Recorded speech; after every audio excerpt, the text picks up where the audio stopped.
the young minds. And I do, again, agree with your system of self-propelled learning. I do think that that's a very good system. And kind of like what you were saying, I believe there's the different stages in learning. When you're, from birth to 6, which is, they say, when you are able to grow the most, that's when you need to really be hands-on doing things on your own.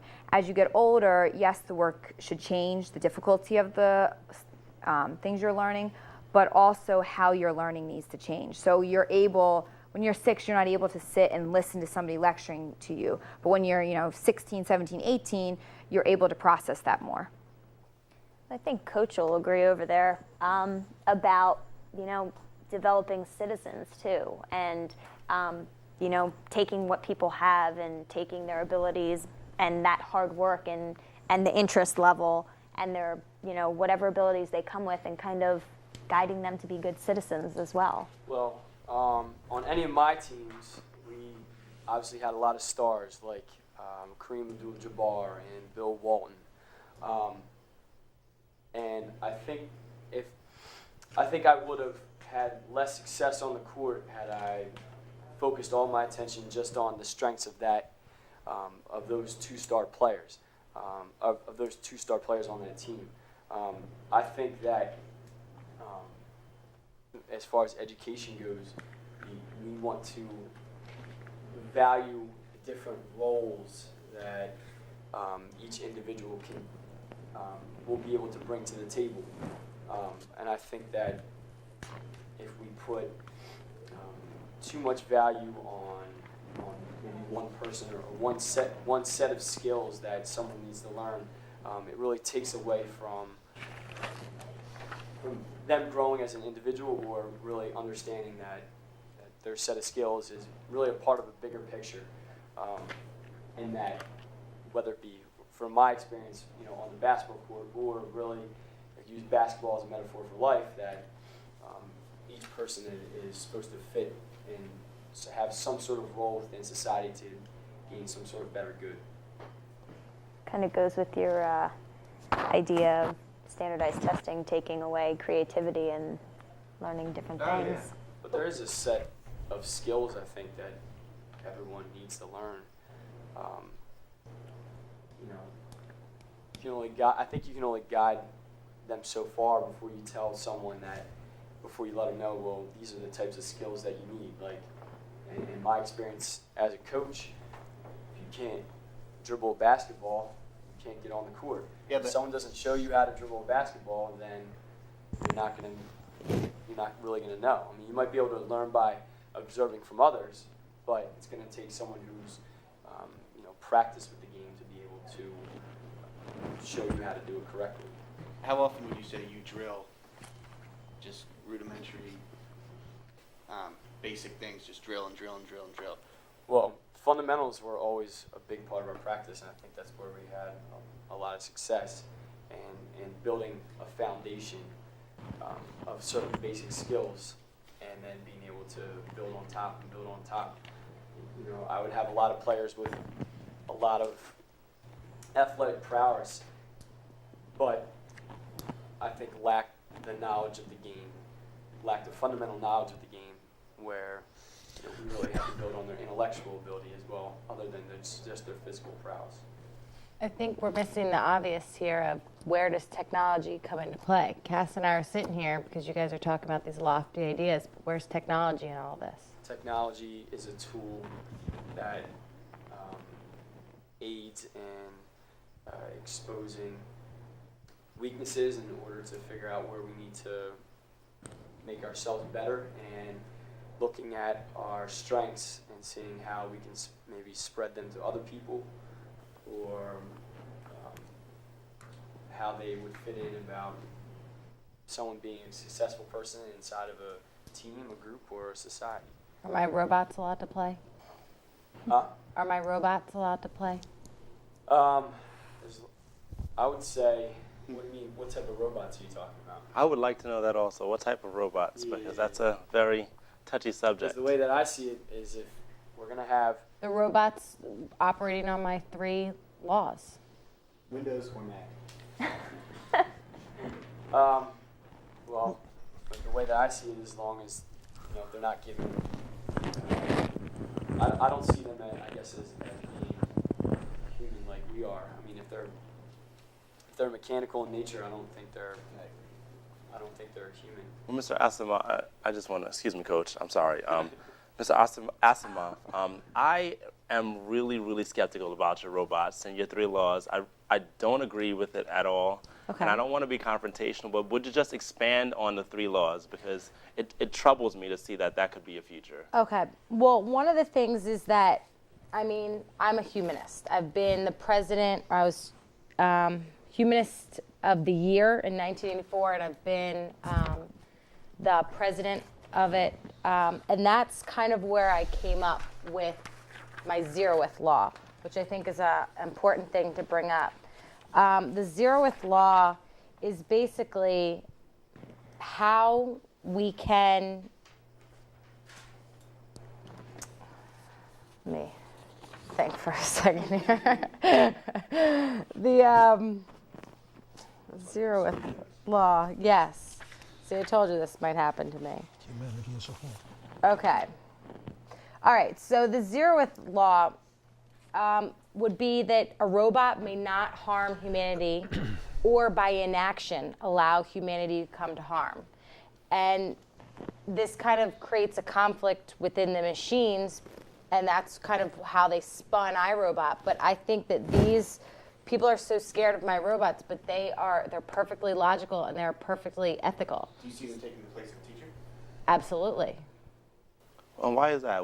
I mean, I don't understand why a perfectly good educator like Miss Montessori over there, Mr. John, right.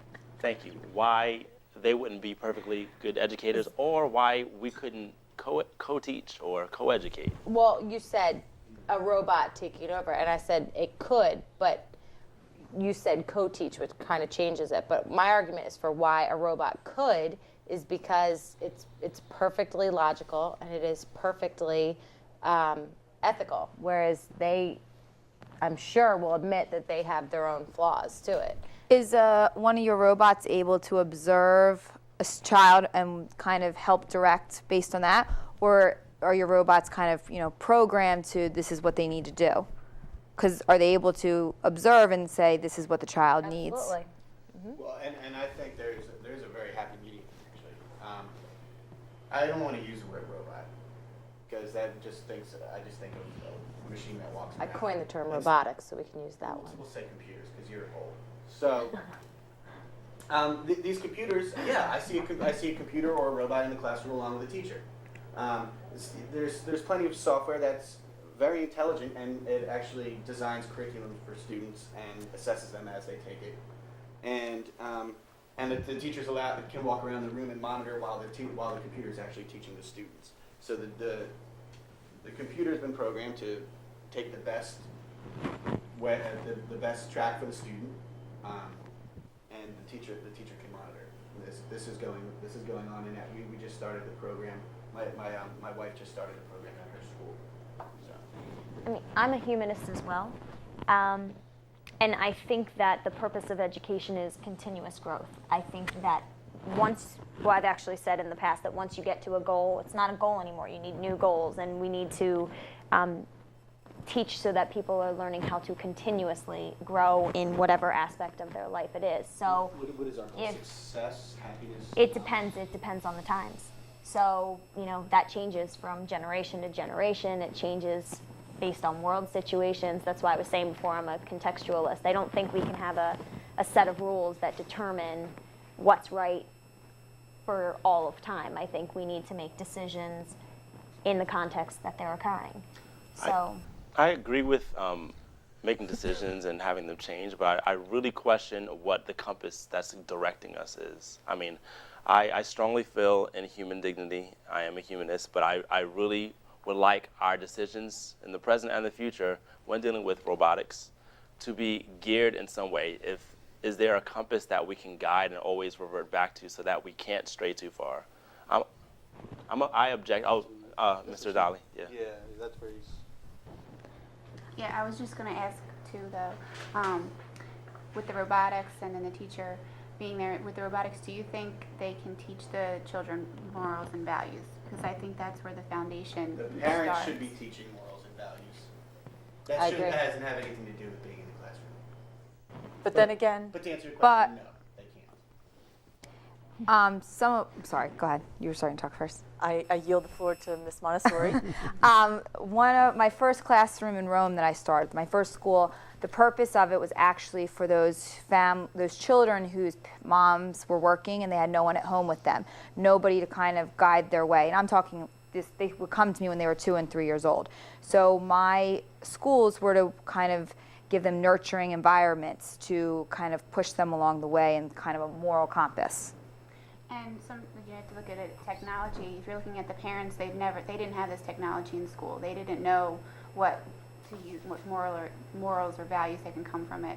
And that's where our teachers come into play. They're supposed to know those things. You know, your parents, they're teaching the morals and values from a different standpoint, but this is focusing on technology. And if we're teaching them the technology in school that they're going to utilize in life, they have to be given those morals and values as well as the foundation before we go into it. So morals and values at home are different, I think, than the morals and values.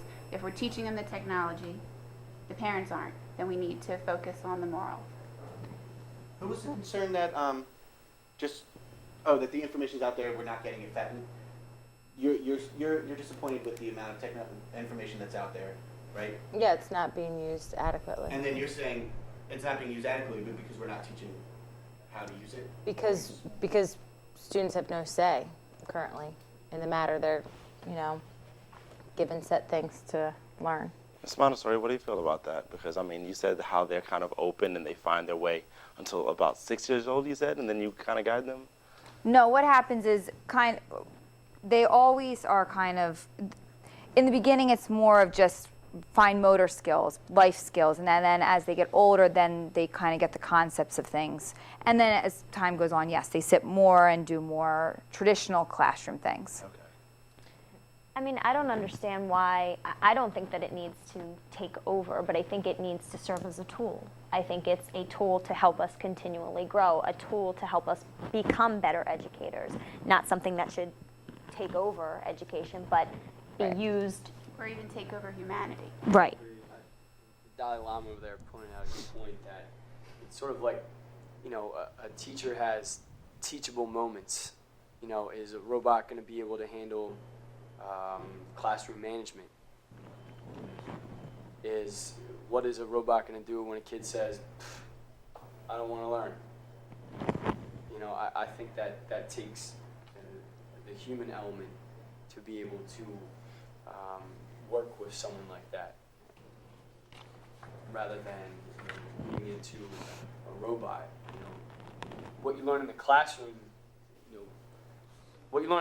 is great, but I think that teachers have an opportunity to teach more about life, rather than how much they learn. Like for example, I was an English teacher before I was a basketball coach, and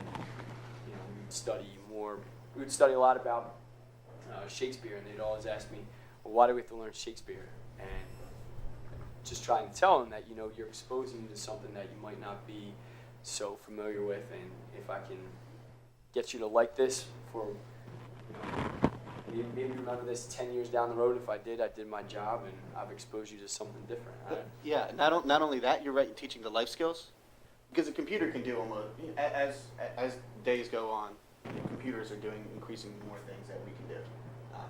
First jobs, we lost our jobs to outsourcing, and then it's just going to be lost to computers anyway. So yeah, without life skills, what are we leaving our kids with? We have You're to. making them into computers. Sorry, Hermione, don't cast a spell on me. It's okay. I just wanted to point out that right now I'm working in the Ministry for Magic, and I am working on laws in order to protect society against its worst natures.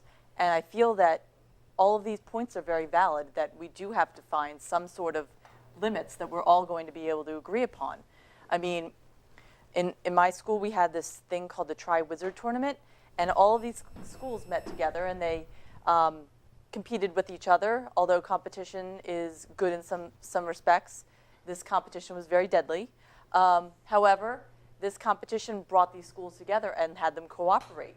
And that's what we need to do. We need to have schools cooperate with each other. They need to formulate laws that they can subside by, and we have to try to form that in the whole entire world. That needs to be something that's in place, or else we'll get some people like Voldemort and they'll try to take over and use our technology against us. That's always a possibility. I still don't think you guys are using technology to be creative, which is what I'm trying to get my point across. I mean, I received the fundamentals of education in school, but that wasn't enough. And that's what I'm challenging education to become. Early in my school career, I turned out to be an incorrigible disciplinary problem. I could understand what the teacher was saying as fast as I could, as fast as she could say it. And I found time hanging heavy, so I would occasionally talk to my neighbor. And that was my greatest crime. I talked in school. And that's what a lot of other children are seeing too. They're not using technology properly to motivate them and to make it interesting. I think the mistake that we're making in talking about technology is only referring to robots and technology, and that's not really all about technology. And if we're talking about technology, let's pull in the Dalai Lama and talk about how, he is putting things out there about teaching compassion and, understanding people in the world. Why can't we use technology, video conferencing, and those types of technology to bring that message into schools, to conference with people across the world so that we can learn about them and be more compassionate? It doesn't have to be just robots, right? Of course So not. I see students learning from each other and not just saying, share and pair and share. I see a school that doesn't offer courses in Mandarin, and linking that, and a student that is interested in it, instead of having to take something else, they get to take that course and get to speak with somebody in China that is learning English, right? And they talk to each other through video conferencing. And one person, they alter conversations, and you're learning Chinese while the other person is learning English. And it's at the same time. There's no one tutor that's only making money to teach. Both people are learning at the same time. I just think we shouldn't pigeonhole you into robots. I think I you have agree. a bigger message. I do. Thank you. You're welcome. John, I appreciate it. Got your back. For the Dalai Lama, compassion is a key. Well, what's the purpose of compassion in education? What are we looking to produce? Well-rounded individuals who have the component to be compassionate for other people in the world. We look at the technology, and there are a lot of flaws in it that we see. We see a lot of cyberbullying, and that's happening on Facebook with our students. And if they don't have that moral foundation of being compassionate towards other people, then that's really easy to fall into. And we look at the world and we want it to be, we want everyone to be happy, but there is suffering. There is going to be some level of suffering. We just don't want that suffering to outweigh the happiness. And I feel like right now there's not a lot of compassion. That we're going down that road of the suffering is going to outweigh the happiness if we don't stop and take a look at our education system to see where can we help to educate these students. We have to focus on the spiritual side of the student as well, and I think that's where we definitely lose our focus. We're more about the academics and not the spiritual side. I agree with that. I'm not forthright because I'm a scholar and I don't want to base everything on religion, but it has a very important component, excuse me, to what makes me tick and what comes out of my mouth in terms of